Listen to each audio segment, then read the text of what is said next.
ମୁଁ ମା ଲକ୍ଷ୍ମୀ, ତୁମ ଭାଗ୍ୟର ଅଧିଷ୍ଠାତ୍ରୀ। କିନ୍ତୁ ମନେ ରଖ, ମୁଁ ସେଠାରେ ରହେ ନାହିଁ ଯେଉଁଠି କେବଳ ଧନ ପାଇଁ ଭୋଗ ଥାଏ। ମୁଁ ସେଠାରେ ବାସ କରେ ଯେଉଁଠାରେ ପବିତ୍ରତା, ପରିଶ୍ରମ ଏବଂ ପରମ ଶ୍ରଦ୍ଧା ଥାଏ।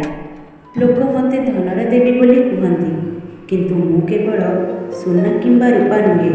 ମୁଁ ହେଉଛି ସେହି ଦିବ୍ୟ ଊର୍ଜା ଯାହା ଘରକୁ ସନ୍ତୁଳନ, ଆନନ୍ଦ ଏବଂ ସମୃଦ୍ଧି ଆଣିଥାଏ। ମୁଁ ସେତେବେଳେ ପ୍ରକଟ ହୁଏ ଯେତେବେଳେ ସ୍ତ୍ରୀକୁ ଦେବୀ ଭାବରେ ମନାଯାଏ, ଯେତେବେଳେ ଅନ୍ନର ଅପମାନ କରାଯାଏ ନାହିଁ, ଯେତେବେଳେ ଜଳକୁ ଦେବତା ଭାବରେ ପୂଜା କରାଯାଏ, ଯେଉଁଠାରେ ପୂଜା ହୁଏ କିନ୍ତୁ ବିନା ଲୋଭରେ, ଯେଉଁଠାରେ ଦୀପ ଜଳେ କିନ୍ତୁ କେବଳ ଦେଖାଇବା ପାଇଁ ନୁହେଁ, ତାହା ଶ୍ରଦ୍ଧାରେ। ମୋର 8ଟି ରୂପ ଅଛି, ଯାହାକୁ ଅଷ୍ଟଲକ୍ଷ୍ମୀ ଭାବରେ କୁହାଯାଏ। ମୁଁ କେବଳ ଦ୍ରବ୍ୟ ନୁହେଁ, ମୁଁ ବିଦ୍ୟାଲକ୍ଷ୍ମୀ ମଧ୍ୟ।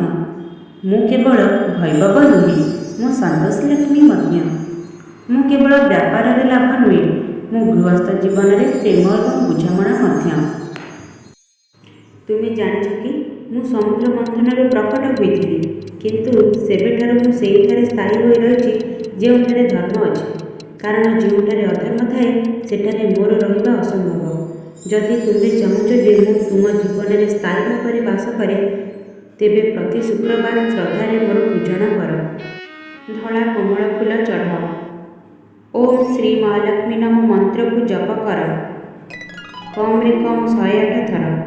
ଏବଂ ସବୁଠାରେ ଗୁରୁତ୍ୱପୂର୍ଣ୍ଣ କଥା, କେବେ ବି କୌଣସି ସ୍ତ୍ରୀକୁ ଅନାଦର କର ନାହିଁ, କାରଣ ମୁଁ ସ୍ୱୟଂ ସ୍ତ୍ରୀ ଏବଂ ଯେଉଁଠାରେ ନାରୀକୁ ଆଦର ମିଳେ, ସେହିଠାରେ ମୁଁ ସଦା ପାଇଁ ରହେ।